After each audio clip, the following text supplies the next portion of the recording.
Alrighty, everybody. Welcome back to another episode of Race Report. I know you missed us. How can you not? I know you missed me specifically because I wasn't here last episode. Been MIA. I have been MIA. I've been traveling the world, getting the plague, reviving from the plague, and now Kaylee's sick, so she can't be here, and I'm taking the reins. I'm in charge. I'm rocking up. Great weekend in racing. We had Triple B's, Bahrain, Long Beach, and Bristol. Welcome back. We're here. We're ready. Let's get into things. We're going to start the episode off talking about the F1 race in Bahrain. Diving right into a quick preview on practice. Are we surprised it's another papaya dominance era? Lando topping FP1, Oscar topping FP2 and FP3. Couple weird things each session. Kimi Antonelli had a water pressure issue early on in FP1. I fear that this would foreshadow his future troubles into the weekend. Fernando Alonso's steering wheel fully came off of his car during FP2, which is insane. And Charles lost a wing mirror in FP3. So nothing exciting. Practice is practice, but I love a little silly, goofy moment like that. Yeah, I did not watch free practice. I didn't either. So I saw clips of it afterwards. The only thing that I remember from free practice was Fernando Alonso's steering wheel. That was hilarious. Because then in the race, there was was it George? Oh, George. Yeah, it was George, because all his buttons were broken, and he's like, his engineer came on. Yeah, his engineer was like, so you might lose your display, and he's like, well, as long as it stays on, it's okay. Honestly, every once in a while, he'll have a great radio moment, and I'll allow it, but I still don't like it. The only thing that George Russell is good for is the memes. The meme. And without George Russell, we would not have as many memes. So I really do appreciate him for that, to be honest. I would not have so many good reaction stickers. Yeah. If it wasn't for George Russell. He's too good. All right. And then on to qualifying. Pierre Gasly, what were you drinking? What were you eating? What were you smoking? What did you do to the car? Did you put nitrous in it? Because King of how? qualifying. How? It's giving Vegas at the end of last year. Right? Or Alpine, the only team not to score a point before Bahrain, Pierre Gasly qualifies. P5, baby. I will say it does kind of suck for Jack Doohan, who got knocked out in Q2, I think.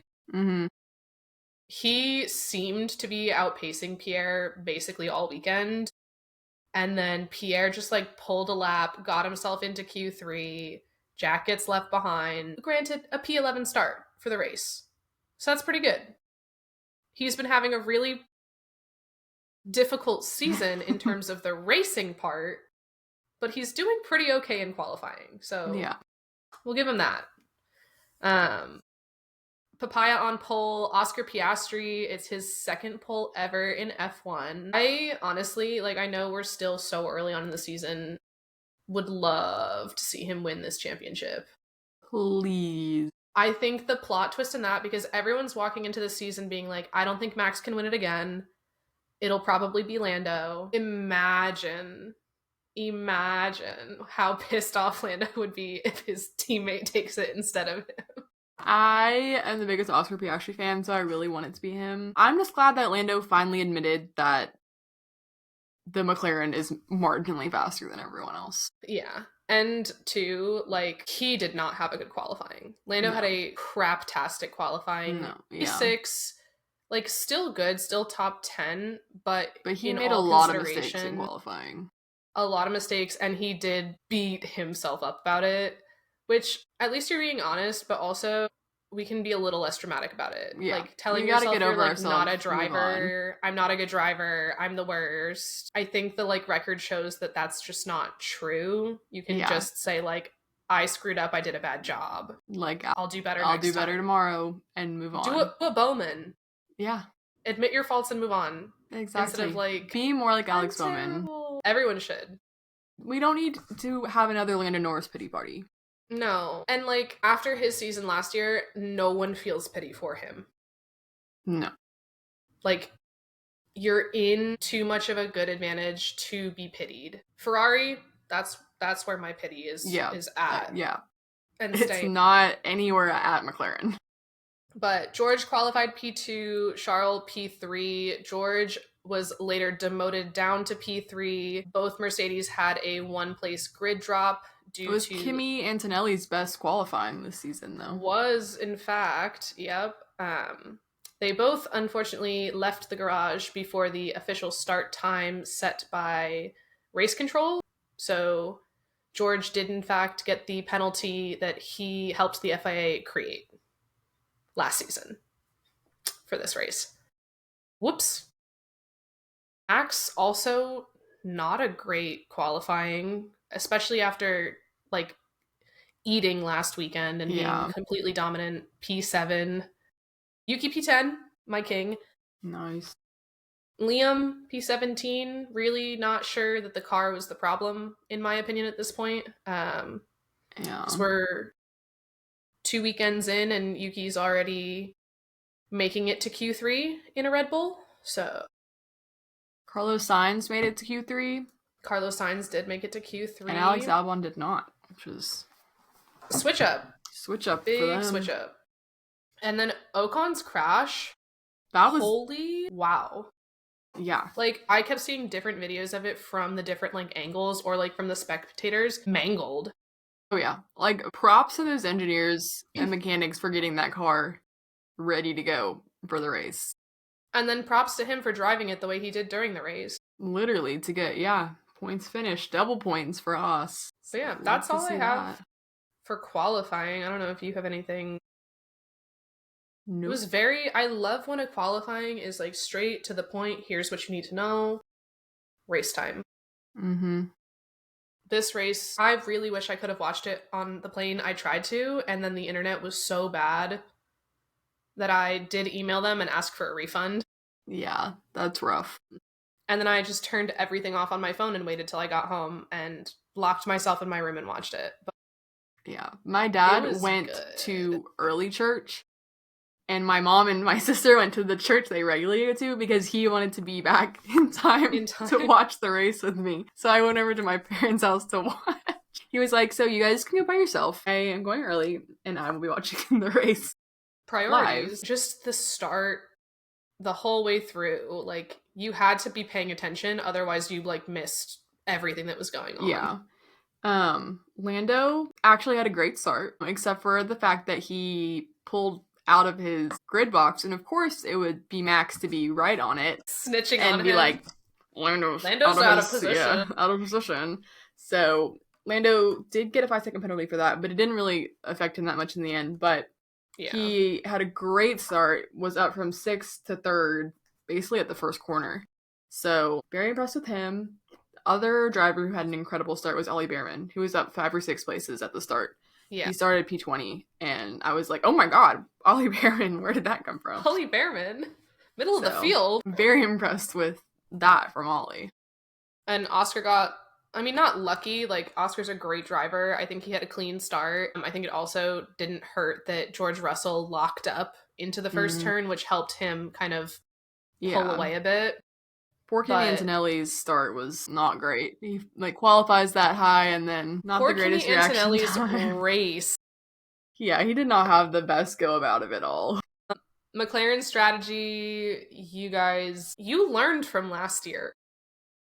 They've improved. Like, best tire strategy out there in terms of like, thinking forward the whole weekend, being smart about what tires do we use early on in the weekend to save tires for the race. They started on softs on both of them, but saved themselves multiple sets of mediums, which seemed to be the ideal tire for the whole race duration. Whereas a lot of the other top teams just didn't have that medium selection available to them. And man, maybe if they had, we could have had Ferraris on a podium, but... Well, Ferrari was one of the very few teams to start on the mediums. And I'm like, okay, Ferrari, if you've actually qualified well for once, and you have Charles starting on the front row, why are we not splitting our tire strategy? If everyone else is starting on the softs, like all the other top teams, why are we not splitting our strategy? That's what I was like. They're starting both of them on mediums. I was like, that's dumb. So I think they should have not done that. But then again, it's Ferrari, so I'm not. What would your thought have been on that? Start Charles on softs? Yeah, probably Charles. Well, no, because if they were confident in their different strategy, then maybe put Lewis on softs and see if he can make up some places in the beginning and be, to help defend Max for Charles. Yeah, whoever else is further back. And then just hope that Charles can go long on those mediums and overcut everyone. But I mean, Charles wanted to go long on those mediums. He was on the radio saying, I want to do plan D, which sounds like it would have been a one-stop strategy, which if he was having decent tire wear and everything and was keeping it on the track, I don't understand. I was confused that they were so adamant about nope, come in, we want you to pit. Yeah. And then they double stack, they pit Charles, then they pit Lewis, and then they send them out, and then safety car. Of course. Of course. And it's now they have to use a different compound because they have used 2 sets of mediums. And that they wanted to have that last set be softs until the end, but the safety car came out in lap 32. So it's guess we're doing hards. Guess we're doing hards because we can't do 3 sets of mediums. Even though we know Max really didn't like the hards. Yeah, and there was a couple other people that were on hards and they knew that was not the tire to be on, but alas. I was gonna say, I almost thought it was kind of crazy for Mercedes to do I think they started George on mediums as well, and they did medium soft. Mm-hmm. But I guess it paid off, and we do know historically George is very good with managing his tires. Yeah. But we also know that in previous races where George has managed his tires super, super well, but now he's had to run a soft tire forever, that then his car ends up underweight and he gets disqualified. So a choice, but Speaking of Mercedes and Kimi Antonelli, I'm still very critical of Toto Wolff for bringing Kimi into F1 so young, but I respect it at this point. That kid can drive. Mm-hmm. Overtake after overtake after overtake. But why did they do him so dirty on strategy? They completely ruined his race. The reason it was take after overtake after overtake is because he had to keep fighting his way back up the field every time they would pit him. And finished P11, which is great because, for a rookie, but outside of the points, when half the race he was running in the top 10. Well, another team, speaking about pit stops, because, most of this race was interesting because everyone had all these different tire strategies. And, at the end, the grid was pretty much split, in thirds of who was running what tire. So, was Red Bull. That Red Bull, who normally has some of the fastest pit stops, that was rough. For the first pit stop for Yuki and Max, they both had slow stops because the release light was broken. So it was showing that they weren't ready to go when they were ready to go. So that resulted in a 6 or 7 second pit stop for Red Bull in the first rounds. And I don't remember what commentator was you need to bring back the lollipop guy. And that's true. They should. Because I loved the lollipop guy. And every other racing series still has him. But F1 likes to, be all fancy and have all these electronic things that then don't work. As we'll get into later with more things that didn't work. But, yeah. Then, on Max's second stop, he comes in and one of the tires front right wouldn't release. Not come off. So he has another very slow stop and comes out in last place. So that was just giving very Sauber 2024 pit stops energy for poor Red Bull this race. But Max coming out P20 after his second pit stop and then finishing P6. Yeah.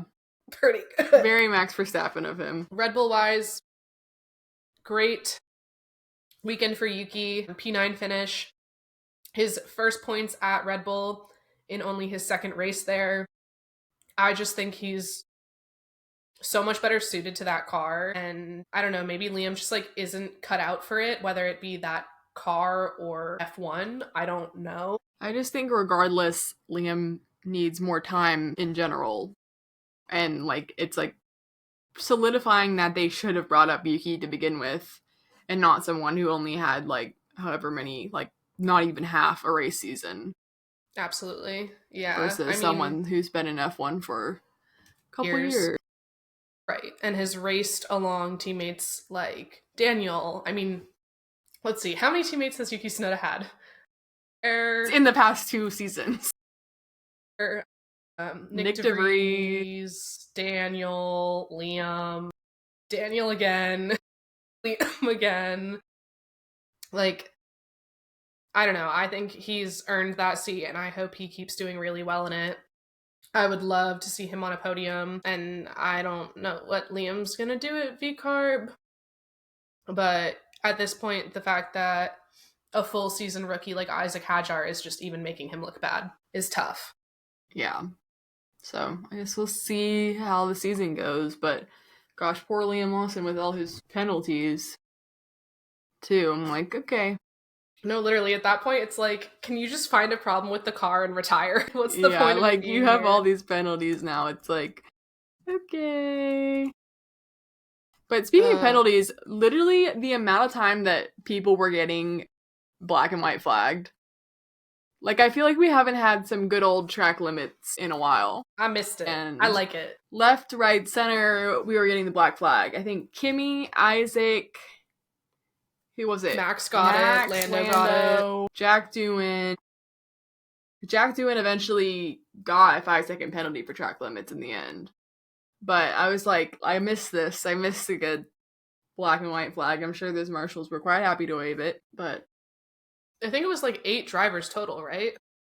There was a bunch of them that got black and white flag. Those are just the ones that I like remember specifically, either it coming across the screen like that, or the race engineer, like hearing the race engineer be like, okay, you have 3 strikes. Other things, Lando, great race from him. He was on a mission to get as close to a win as possible.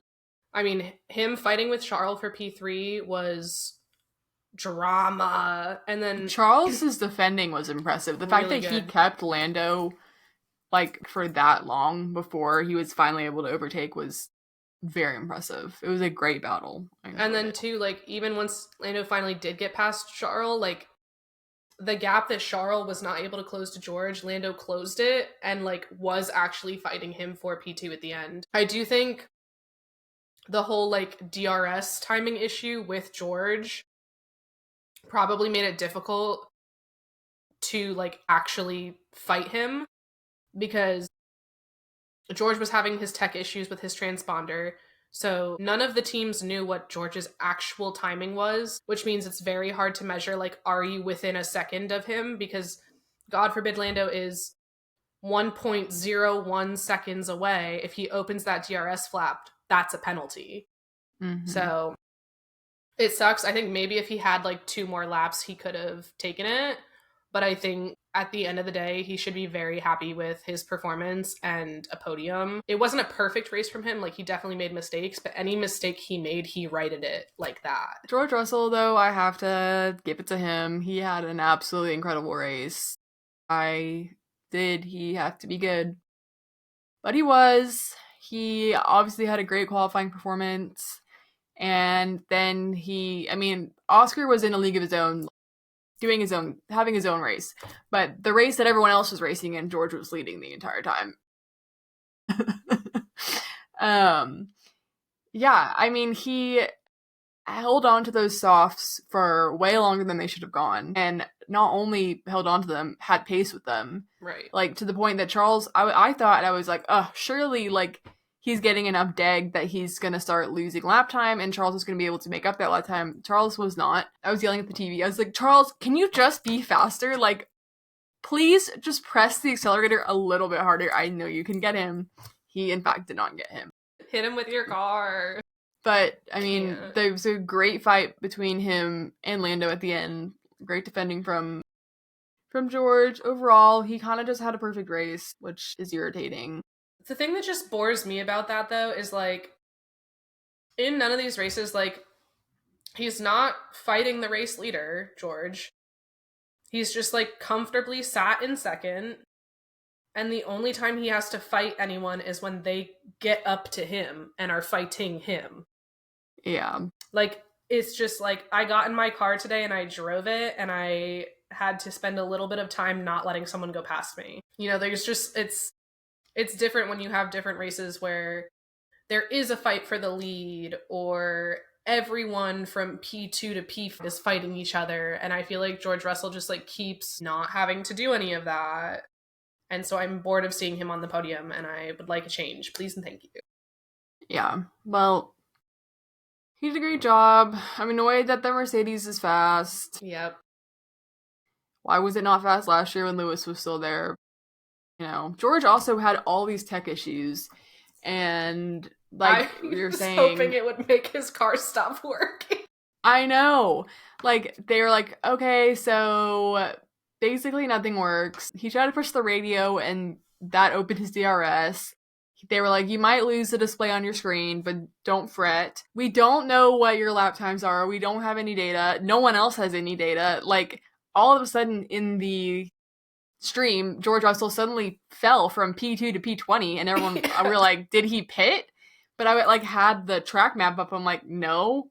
And then the track map, it's just George Russell just stationary the entire race. Like, the rest of the race, it's just his dot and then everyone moving around. And because F1 TV, like, broadcast didn't have any interval times for, like, a big chunk of the race. Thankfully, I had, on my laptop, I was able to pull up the times bar George Russell's time. I know, they were doing it NASCAR style, where they were just like, here's your top 10, every, like, every lap around. I know, so I'm glad I was able to, like, pull that up and still see what. I'm confused as to how there's not, like, a manual, like, backup. Like, you're telling me they don't have someone out there with a stopwatch figuring it out? Well, they used to. They're like, that's what they were saying on the broadcast too. They're like, this is why we should still have a lap counter. And in most other racing, there is a lap counter. Like, in MotoGP, there's a lap counter. Kaylee was the lap counter for the race last year for MotoGP. Like, there is someone who sits under the start stand and flips a board. Right. With lap times, and then, like, there are still teams that were out and, like, will do on a stopwatch. And yeah, but it's F1, so they like to be all fancy, and then they don't have any fail-safes for when their technology eventually goes awry. I think it's fairly clear this season that the technology has been a reoccurring issue. Like, especially the lap timings have been a reoccurring issue. The graphics have been an issue. I don't get how a, like, billion-dollar industry like F1, like, can't fix the problem from one race weekend to the next. And it, like, keeps prolonging. The race coverage was a mess. The race coverage absolutely sucked.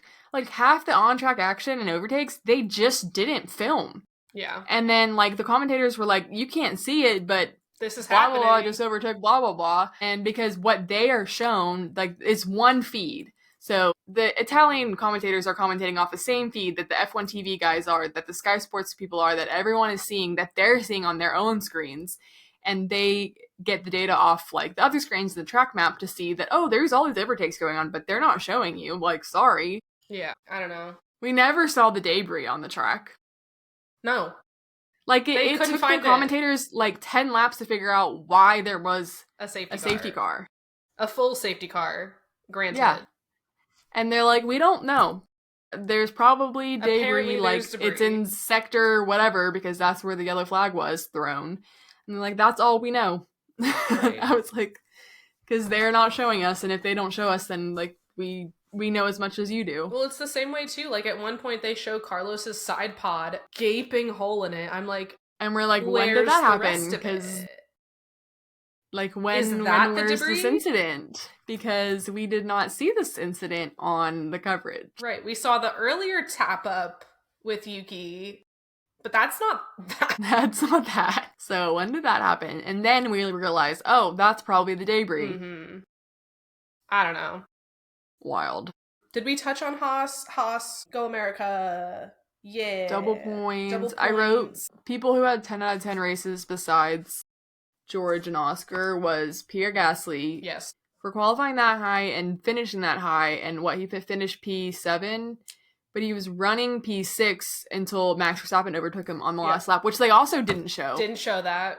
Yep, because they were too busy filming someone crossing the checkered. Oscar, like the 13 seconds after Oscar before George crossed. No, literally. Like, I was like, okay. So, I mean, incredible for Pierre to hold on that long to finally get some points for Alpine. So now, I mean, we're 4 races in and every team has points on the board, which is crazy. Very unlike last season. So that is crazy. Different. And then double points again for Haas. P8 my guy. And P10. I get what you're on. Esteban Ocon pulling that kind of result after the crash that he had in qualifying is like very impressive baller move. So good for him. I love his race engineer. I love her. Love her. Icon. Ollie Behrman, race of his life. P20 to P10 in a Haas. Did you hear Wild. about, I think it was his dad and his brother came on the radio at the end of the race to like talk to him. That was so sweet. He was like, he's like, what? Dad? What are you doing here? What are you on my radio for? So I'm really glad that his family was there for the race, like to see him have such a great race. What else happened? Oh, Carlos Sainz had to eventually DNF because of his damage. Giant hole in his side pod. I mean, so that was sad because he was doing so well. He qualified so well. He was like fighting for his life in the race to then only have an issue.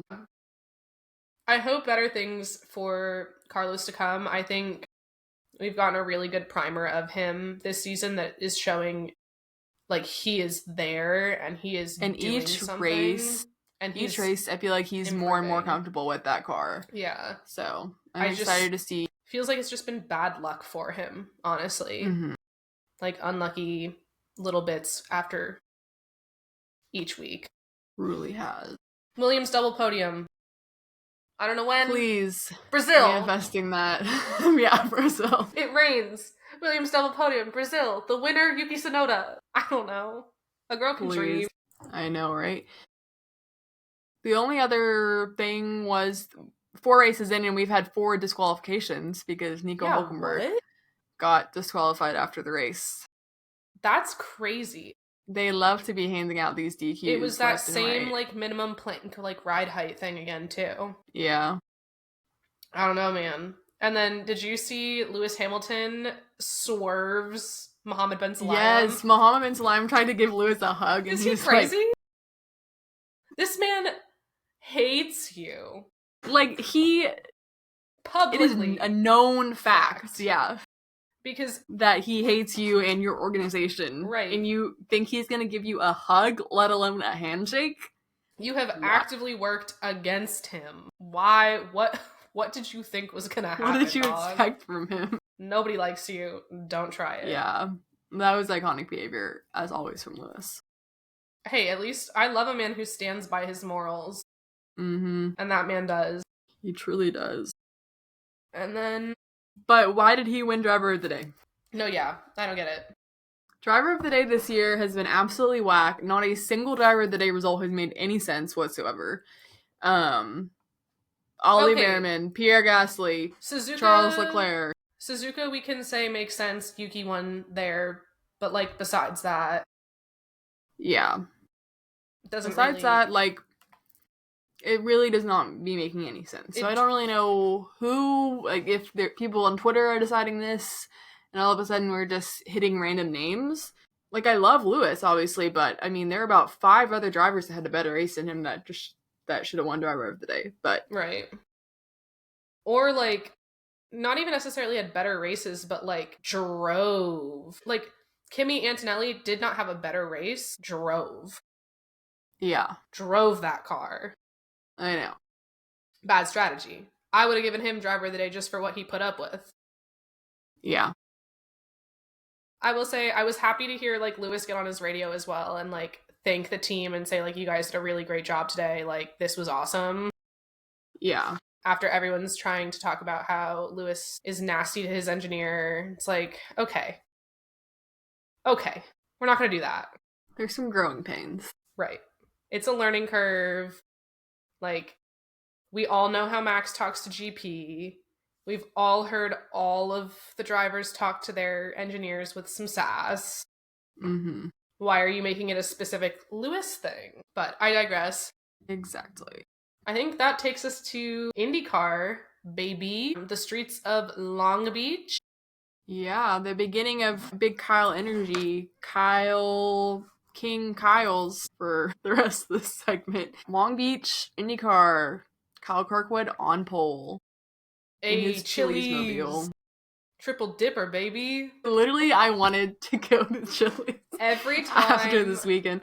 I see Kyle Kirkwood, it makes me think of like how bad I want a triple dipper. Yeah. Or who is it? It's Carson Hocevar and whoever his teammate is that also have the Chili's car. Get me to Chili's now. I found God in this Chili's. It was a very uneventful IndyCar race, which for Long Beach is rare. What was the fact that you had? Yeah, Long Beach had no cautions. That being the second race this IndyCar season to have no cautions. Last time that happened at this specific track was 2016, so almost 10 years ago, which is unreal. Yeah, because Long Beach is known for having some big moments. Like one specific area of the track too, right where the concrete wall is. Yeah. None. So it was very shocking to have none. A very clean start. The only hectic thing about the start was everyone who started on alternates quickly realized that that was not the right tire to be on and that the hard tires were the correct move. And that kicked off pit stops on lap 2 when Joseph Newgarden dove into the pits to change out to those hards, which then pretty much everyone who started on an alternate came in and switched for the hard tires. So the first part of the race was just the hard tire runners leading the race because they had yet to pit. Kyle Kirkwood had a great race. No mistakes. Killed it. Held off Alex Palou. First. Well-deserved win. A perfect weekend from Kyle. Especially Kyle Kirkwood had no wins last season. I think last win he had was during the 2023 season. So he was saying I think it was Nashville 2023. That he in the last year has put in a ton of work on his body and his mental and everything. And it's looking like it's paying off. I mean, I think obviously, he was probably looking to win in St. Pete in Florida where he's from, but he just had to hold out a little bit longer. And look at that, pole to win, led 46 out of the 90 laps and won it is badass. And ended Palou's win streak of the season. Yep. Which is incredible because I could not handle a Palou 3-peat. Palou also had a great race. He came P2, so, yeah. But at least he didn't win. Hey, and the McLarens, because I was literally like, where are the McLarens? We did get a McLaren on the podium. So Christian Lundgaard had an incredible race. Yeah, P3. Props to him. He drove incredibly. I just was like, what happened to them this weekend? Heard nothing. Nolan Siegel has an excuse. Poor guy had food poisoning. Yeah, and then they're like, we loaded him up with fluids and put him in the car. I know. Poor guy. And then he had an issue with rubber buildup on one of his tires, which busted up his race and put him back in 20th. Yeah. I have no idea what happened to Pato or where he was. Didn't see a word about it. He was in the middle somewhere. I was okay. Karma for Joseph Newgarden, my favorite driver ever. He had the same kind of seatbelt issue that Will Power had in Nashville last year, where it just kept coming undone. So he had to come into the pits a couple times for them to try and fix that. And I think he came last and ended 2 or 3 laps down. Darn. Oh, what a shame. Dang it. Poor Joseph. That sucks that happened to you, brother. Karma. Rosenquist, P4. Again, he's on this Those season. Meyer Shanks. Meyer Shank's gonna get a podium this season. I can feel it because Marcus Armstrong's been up there dialed too. in. What funding change did they get in like between last season and now? Because I think the Shank cars, they're in a technical alliance with Ganassi. I might be making that up, but it's with one of the teams. Well, good on them. It's working. Yeah, so Colton Herta, not a bad race, not a good race. I feel like this season so far has been kind of like just another disappointing season. Like last season wasn't great. We know that he has the caliber to like be winning races, and I just was like, damn, someone needs to order him some like Etsy witchcraft to like help him out. Or just some Etsy witchcraft against Alex Palou. Maybe that. It's just unfortunate because Alex Palou is a likable guy. I know. And he's just so annoyingly good and just wins everything. I'm like, can you stop and let someone else win for once? Right, fair. So thankfully he let Kyle win. Well, maybe we'll get Colton Herta in the Cadillac C, and then it'll be super fun watching him. Please. I'm saying it now. I want the Cadillac lineup to be Colton Herta and Pato O'Ward. My favorite IndyCar guys. Literally. Please bring them over. It would be my new favorite team. Yeah, I would like suddenly spend $3,000 on merch. Yeah, that takes us to NASCAR. That's all I have on IndyCar. So before we get into like the nitty gritty of the NASCAR weekend itself, I wanted to circle back to one of our favorite women in motorsport, Katherine Legge. So we got some great news, great announcements this week. We're going to get to see her 7 more times this season between the Xfinity Series and the Cup Series. She will be in Charlotte for the Coca-Cola 600, not the Cup Series race, but the Xfinity Series race with Jordan Anderson Racing. She will be racing in the Cup Series in Mexico City. More reason that I should go. Right.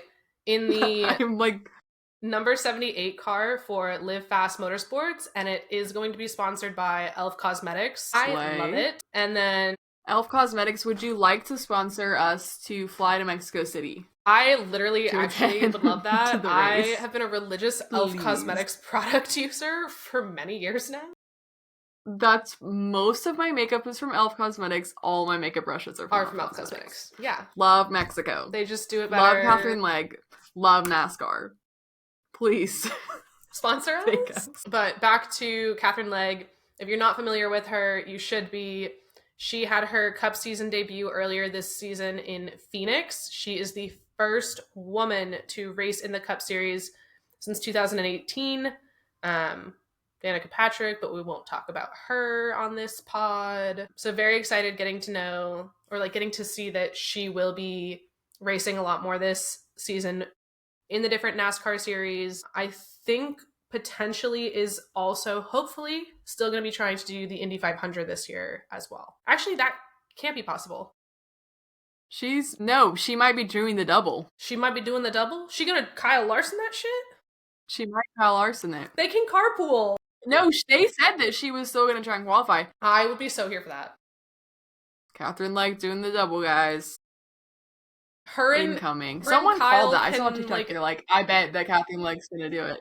I hope so. Helicopter together. They can helicopter back and forth together. Great media. Perfect. Love that. Can't wait. I really hope she attempts the double. That would be iconic. I mean, first woman to double? Yeah. Could be. Historic moment. Have 2 doublers in 1 year. And one of them's Kyle Larson? Wild. Yes.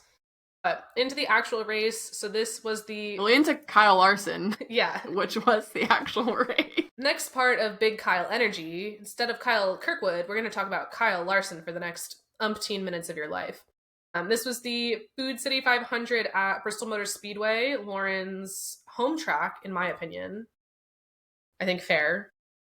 It's the track you love. It is my home track. I unfortunately was not there this year, but we will all be there this fall. For the night race. The last Great Colosseum. Alex Bowman, our guy, was on pole. He led the race for the first couple laps before it became the Kyle Larson show. Before you get to that, though, not only was Alex Bowman on pole, did you know his pole lap was the fastest ever lap at Bristol in the next gen car. I did not know that. Alex Bowman. Slay for record Alex winner. Bowman. So hot. Love that for him. So this really just... Kyle Larson is in a league of his own because he, not only did he run in both the truck, the Xfinity, and the Cup Series race this weekend at Bristol, he came P2 in the truck race, won the Xfinity race, and then went on to win Stage 1, Stage 2, and the race in the Cup Series race. Mm-hmm. Wild. But so do you expect an absolutely anything less dominant weekend for Kyle Larson. And he also won the fall race at Bristol last year. Yeah. So is the most recent Bristol winner. So he's won at Bristol 3 times in the last year. 2 of them being this weekend. 2 of them being this weekend. Literally. Yeah, just had an absolute dominant performance. No mistakes. I mean, literally led most of the entire race. I think it was the least amount of caution. It's the longest green running at Bristol ever in the next gen car. Because from what I know of Bristol there is a lot of cautions because it's a short track and everyone decides to run into everyone. And I remember seeing like on the little, because I didn't get to watch the whole race, but like they have at the top of like the timing bar, like where it's the sections that are green and then yellow, and like the only yellow really was like at the stage breaks. Yeah. It was a very incident-free Bristol, a very green running Bristol, a very boring Bristol, which it's normally not a boring race. And so I was kind of let down by that. It's probably because I wasn't there. Well, boring can be good though. And because I wasn't there, it was boring. Because there's nothing boring about Denny Hamlin ending up in P2 and not winning. That is true. Like, if Denny Hamlin had gotten the 3-peat this weekend, I would not be on the next episode. I would not be here. Like, that would be the end of me. I can't with that man.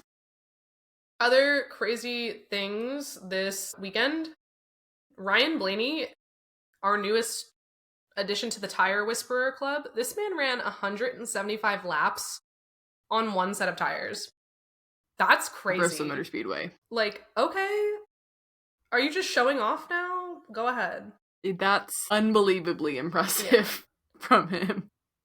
Unfortunate that Bowman ended up having to retire with engine issues, but he did come second in stage 2 right behind Kyle, so that's great. He had a great race up until he had his issues. And then it was just, I mean, I saw like in the highlights clip, like you could literally see he was just losing momentum quick. Had nothing on the strings. Like a whole cylinder of his engine blew. Like he was running a cylinder down. And then maybe he lost a few more cylinders. Have great faith that this is like a really great season for him. Like out the gate, it's been Alex so Bowman win incoming. Please and thank you. Other little fun facts. Larson's stage 2 victory, that marks his 66th stage victory, which tied him with Martin Truex Jr. for the most since the stage racing was introduced to NASCAR in 2017. So like, I mean, if we're taking things into account, Kyle Larson is just like the best NASCAR driver, no? Or no, well, Truex Jr. was the best NASCAR driver first, and then it was Kyle. Yeah, in this new stage racing. If you enter all the Jeff Gordon and Dale Earnhardt fans attacking Julia in the comments. Specifically only if you look at most since stages. Since stage racing was introduced. Only looking at drivers who have won the most stages, not the most final races. Period, the end. That's my crazy thing I said today. But yeah, I mean, I'm not mad about it. I like Kyle Larson. Kyle Larson's our other guy after Bowman, so. Right. And I'm glad that Alex Bowman is our like first favorite driver because Kyle Larson, super fun to watch, super nice guy, great driver. But like, that's like showing up to F1 and being like, well, I want to be a Max Verstappen fan because he's just like the best. Yeah. It's always more fun to like root for someone who's a bit more of an underdog, which is why we're Ferrari fans. So yeah, it all tracks. It all makes sense. But I mean, I think that's all I had written for NASCAR. One MotoGP thing that I do want to cover because MotoGP, everybody and their mom raced this weekend. including Formula E. Didn't watch that. I can't do the noise. I don't even know who won. I don't particularly care. But MotoGP race in Qatar is a night race. I watched the highlights. It's very cool. Marc Marquez made up for his blunders in Austin. He won the sprint and the main race. Jorge Martin, who put a hex on this poor man. Jorge Martin got injured in preseason testing and has been out the entire season with like a wrist injury. He finally was cleared to race in Qatar and has a big shunt in the race, fracturing 11 ribs. He had to be airlifted to the hospital. Yeah, it was rough. And like the thing about Qatar is there's like in Austin when they go down, there's lots of gravel traps, so that like slows you down and it's not as hard of an impact as you're being like dragged along and you're able to kind of stand back up. But in Qatar, it's mostly these like asphalt runoff areas. So he was being pulled behind his bike on the ground, like and those suits, I mean, the technology that those MotoGP suits have now is insane. Like the humps that protect their back, there's an airbag in those suits that goes off if they have like too hard of a hit that helps like take the impact and stuff. Like all that technology, but I mean it was bad. I mean, so he's in the hospital. Bad. I know. First race back after being out all season in a preseason testing injury, then to have a huge shunt and be out probably for most of the rest of the season. I think that kind of thing, though, like, goes to show the, like, inherent, like racer, like, a racer is a racer, inherently. To have a preseason injury that clearly was, like, really bad, and then the first opportunity that you can be like, nope, I'm gonna get back on a bike. Yeah. Do it again. Like, it's not gonna, like, I'm not done with this. I'm still competing. And then to get injured again, and you know that he's sitting in the hospital or home from the hospital being like, when can I get back on my bike? Yeah. And I think that's like, most people, they, even on just like a regular motorcycle or in like a regular car, if they were to get into like a severe enough accident that it put them in the hospital, would not be ready to like get back on a bike or get back in a car for a while. And these guys and girls just have that like thing inside of them where it's like, yeah, I got hurt and they just keep going. Get going. It's insane. I don't know that I could do that. So sending wishes to poor Jorge Martin. I hope he heals soon, gets better soon, is able to get back out there, because that sucks. That's so rough. All right, everybody. Thanks for, listening to us ramble again. And always coming back for more. We hope you enjoyed this episode. We'll see you again. Hopefully all three of us feeling bright, chipper, alive for the next one. And until then, sleep tight. Love you lots. Bye.